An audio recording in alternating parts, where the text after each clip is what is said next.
اچانک ہی مجھے جنات کو غلام بنانے کا شوق پیدا ہو گیا۔ اماں کے سامنے اس خواہش کا اظہار کیا تو وہ ہنسنے لگی۔ اماں نے مجھے سمجھاتے ہوئے کہا، ثانیہ بیٹی، لڑکیاں جنات کو قابو نہیں کرتی، یہ کام کرنے کے لیے بہادر ہونے کے ساتھ مضبوط دل کا مالک بھی ہونا چاہیے۔ لڑکیاں تو بہت کمزور دل ہوتی ہیں، جنات کا مقابلہ کرنا ان کے بس کی بات نہیں ہے۔ اماں کی بات سن کر مجھے اچھا نہیں لگا۔ میں نے اماں کی طرف دیکھتے ہوئے کہا، کون سی کتاب میں لکھا ہے کہ لڑکیاں بہادر نہیں ہو سکتی؟ میں تو بہت بہادر ہوں۔ اماں نے ہنستے ہوئے کہا، میں جانتی ہوں کہ میری بیٹی بہت بہادر ہے، لیکن جنات کو قابو کرنے کی کوشش لڑکیوں کو نہیں کرنی چاہیے، کیونکہ شرارتی جن جب کسی خوبصورت لڑکی کو دیکھتے ہیں تو اس کے پیچھے پڑ جاتے ہیں، اس کے عاشق بن جاتے ہیں اور لڑکی کی زندگی کو مصیبت بنا دیتے ہیں۔ اماں کی بات سن کر میں ہنسنے لگی اور ہنستے ہوئے کہا، کیا جنات کی دنیا میں عورتیں نہیں ہوتی اور اپنی عورتوں کو چھوڑ کر وہ انسانوں کی عورتوں کے پیچھے بھاگتے رہیں گے؟ اماں کی بات سن کر نہ جانے کیوں مجھے ہنسی آ گئی تھی۔ وہ میری طرف سنجیدہ نظروں سے دیکھنے لگی اور کہا، شاید تمہیں میری بات مذاق لگ رہی ہے اس لیے ہنس رہی ہو، یہ بالکل سچ ہے۔ اگر کوئی جن کسی لڑکی کا عاشق بن جائے تو اس لڑکی کی زندگی مصیبت بن جاتی ہے۔ ایسے بہت سارے واقعات میں نے سن رکھے ہیں۔ تمہیں ان فضول باتوں پر توجہ دینے کی ضرورت نہیں ہے، کام سے کام رکھو۔ درگاہ میں داخل ہوتے اماں نے کہا۔ ان کی ڈانٹ سن کر میں خاموش ہو گئی۔ میں نہیں جانتی تھی کہ اماں جو کچھ کہہ رہی ہیں وہ سچ کہہ رہی ہیں۔ جب میرا ان حالات سے سامنا ہوا تو مجھے پتہ چلا کہ اماں نے بالکل حقیقت بیان کی تھی۔ سائیں صاحب کے حجرے میں اس وقت مریدوں کا رش لگا ہوا تھا۔ حجرے کی ایک طرف عورتوں کے بیٹھنے کا انتظام تھا اور دوسری طرف مردوں کے لیے الگ انتظامات کیے گئے تھے۔ میں اور اماں صبح سے یہاں موجود تھے اور اب شام ہونے والی تھی۔ سارا دن کام کرتے رہنے کی وجہ سے میں بہت تھک چکی تھی اور گھر واپس جانا چاہتی تھی۔ آج کل بڑے پیر صاحب کے عرس کی تیاری کی جا رہی تھی، اس لیے رات تک ہمیں یہیں رکنا پڑتا۔ تھکاوٹ کی وجہ سے برا حال ہو رہا تھا۔ میں نے اماں کی تلاش میں ادھر ادھر دیکھا، لیکن جب وہ کہیں دکھائی نہیں دی تو میں ایک کونے میں بیٹھ کر سستانے لگی، کیونکہ میں بہت تھک گئی تھی۔ مجھے تلاش کرتے ہوئے اماں بھی آ گئی۔ مجھے دیکھتے ہی جلدی سے کہا، تم بہت زیادہ تھک گئی ہو، میں نے بڑی بی بی صاحبہ سے بات کر لی اور چھٹی بھی لے لی ہے۔ پچھلے ایک ہفتے سے ہم دونوں رات کو دیر سے گھر واپس جا رہی ہیں۔ بی بی صاحبہ نے ہمیں گھر جانے کی اجازت دے دی ہے۔ میں نے ان سے صرف تمہارے لیے اجازت لی ہے، کیونکہ میں جانتی تھی کہ تم بہت تھک گئی ہو۔ میرے سامنے کرسی پر بیٹھتے ہوئے اماں نے تفصیل سے بتایا۔ یہ سن کر میں نے شکر ادا کیا اور اماں کی طرف دیکھتے ہوئے بے چینی اور بے قراری سے کہا، پھر ہمیں یہاں پر نہیں بیٹھنا چاہیے، گھر چلیں۔ گھر جا کر میں کچھ دیر آرام کرنا چاہتی ہوں۔ عرس تو نہ جانے کب ہوگا، لیکن مجھے لگتا ہے کہ جب تک عرس ہوگا تو میں تو شاید تھکاوٹ سے ہی پوری ہو جاؤں گی۔ میری بات سن کر اماں ہنسنے لگی اور ہنستے ہوئے کہا، نہیں نہیں، تمہیں کچھ نہیں ہوگا، سارا دن تو میں یہاں پر ہوتی ہوں اور تم گھر پر اکیلی رہ جاتی ہو، ورنہ تمہیں گھر پر ہی چھوڑ کر آیا کروں۔ اماں نے بے بسی سے جواب دیا، اچھا ٹھیک ہے، تم بیٹھو، میں لنگر کھانے سے کھانا ڈلوا لیتی ہوں، اس کے بعد ہم دونوں گھر چلتے ہیں۔ تمہارے ابا تو رات کو ہی کہیں گھر واپس آئیں گے، انہیں چھٹی نہیں مل سکتی۔ یہ کہتے ہوئے اماں اٹھ کر چلی گئی۔ میں نے آنکھیں بند کر کے کرسی کے ساتھ ٹیک لگائی۔ تھکاوٹ کی وجہ سے سارا جسم درد کر رہا تھا۔ اس پوری درگاہ کی ایک ایک کونے کو دھویا جا رہا تھا، ہر چیز کو صاف کر کے رکھنا، یہاں تک کہ پیر سائیں کی حویلی کو صاف بھی بہت تفصیل کے ساتھ کیا جا رہا تھا۔ یہی وجہ تھی کہ تمام ملازمین جو کہ پیر سائیں کی درگاہ پر یا حویلی پر کام کرتے تھے، آج کل بہت کام کرتے دکھائی دیتے۔ اماں واپس آئی تو ان کے ہاتھ میں ایک شاپر تھا، جس میں یقیناً وہ کھانا لے کر آئی تھی۔ میں نے شکر ادا کیا اور اٹھ کر ان کے ساتھ چل پڑی۔ ہمارا گھر بھی اسی درگاہ کے پچھلی طرف تھا۔ سائیں کی مہربانی تھی کہ انہوں نے درگاہ پر رہنے والوں کے لیے رہائش کا بھی بندوبست کیا تھا۔ چھوٹے چھوٹے کچھ کمرے بنے ہوئے تھے جن کو فیملی کے حساب سے تقسیم کر دیا گیا تھا۔ ہماری فیملی بہت چھوٹی تھی، صرف میں، اماں اور ابا تھے، اس لیے ہمارے پاس ایک ہی کمرہ تھا، اس میں بھی ہم بہت خوش تھے۔ پھر پیر صاحب بہت پانچے ہوئے آدمی تھے، بالکل اپنے والد صاحب کی طرح۔ پورے ملک سے ان کے پاس بیمار مجبور لوگ آتے تھے اور یہاں شفا پا کر جاتے۔ میں بچپن سے یہی دیکھتی آ رہی تھی۔ گھر پہنچ کر میں نے نہا کر کپڑے بدلے اور کھانا کھانے لگ گئے۔ میں نے اور اماں نے کھانا گٹھے ہی کھایا۔ کھانا کھاتے ہوئے اچانک میرے ذہن میں خیال آ گیا۔ میں نے اماں سے پوچھا کہ پیر سائیں کے پاس سب کرامات کیسے آ گئی؟ وہ بیمار لوگوں کو ٹھیک کیسے کر دیتے ہیں؟ جو پریشان اور مجبور لوگ ہوتے ہیں ان کے بھی کئی مسائل حل کرتے ہیں، یہ کچھ کیسے ممکن ہے؟ میری بات سن کر اماں کچھ دیر خاموش رہی، پھر میری طرف دیکھتے ہوئے سنجیدگی سے جواب دیا، کیونکہ پیر سائی کے پاس بہت علم ہے اور بہت زیادہ طاقت بھی ہے۔ ان کے قبضے میں بہت سارے جنات ہیں، ان جنات کی مدد سے پیر سائی لوگوں کے معاملات حل کرتے ہیں۔ اماں کا جواب سن کر مجھے بہت حیرانی ہوئی تھی، کیونکہ مجھے اس بات کا علم نہیں تھا کہ پیر صاحب کے پاس جنات ہیں۔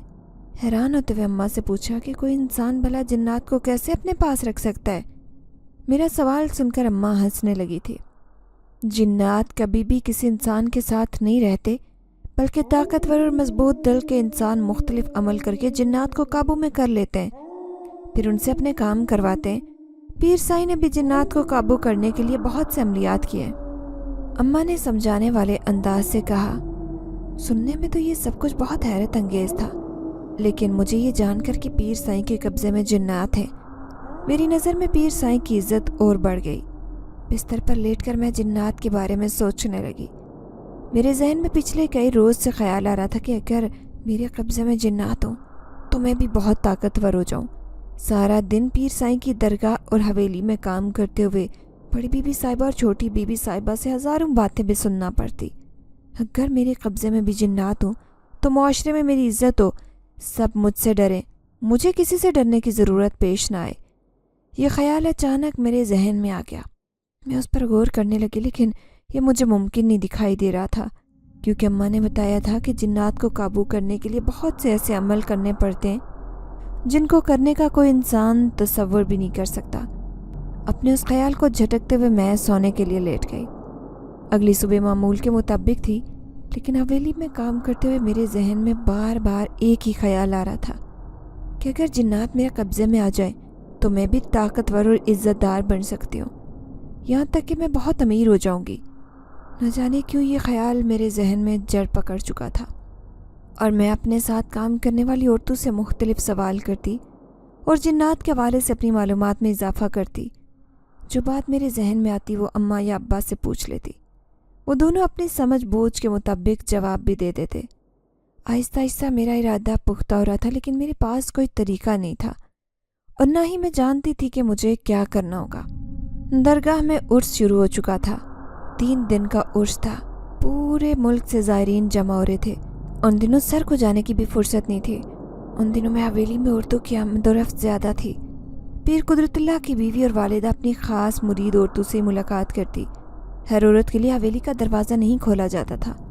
بیوی اور والدہ کا جاہو جلال دیکھ کر میرا دل کرتا کہ میری بھی زندگی بدل جائے۔ یوں ہی سارا دن نوکروں کی طرح کام کرنا اور بات بات پر اپنی بے عزتی بھی کروانا مجھے بالکل پسند نہیں تھا، لیکن یہی میری قسمت تھی اور ایسا ہی ہو رہا تھا۔ مجھے جب بھی فارغ وقت ملتا میں کسی کونے میں بیٹھ جاتی اور جنات کے بارے میں سوچتی رہتی۔ میں نے دل میں پکا ارادہ کر لیا تھا کہ اس بارے میں ضرور علم حاصل کروں گی کہ جنات کو کیسے قابو کیا جا سکتا ہے۔ اماں اور ابا تو میری بات سنتے ہی مجھے ڈانٹنے لگ جاتے۔ پیر سائی کا ایک قریبی چیلا تھا جس کو ہم سب چچا عبد القادر کہہ کر بلاتے۔ بہت نیک دل اور ہنسی مذاق کرنے والے انسان تھے۔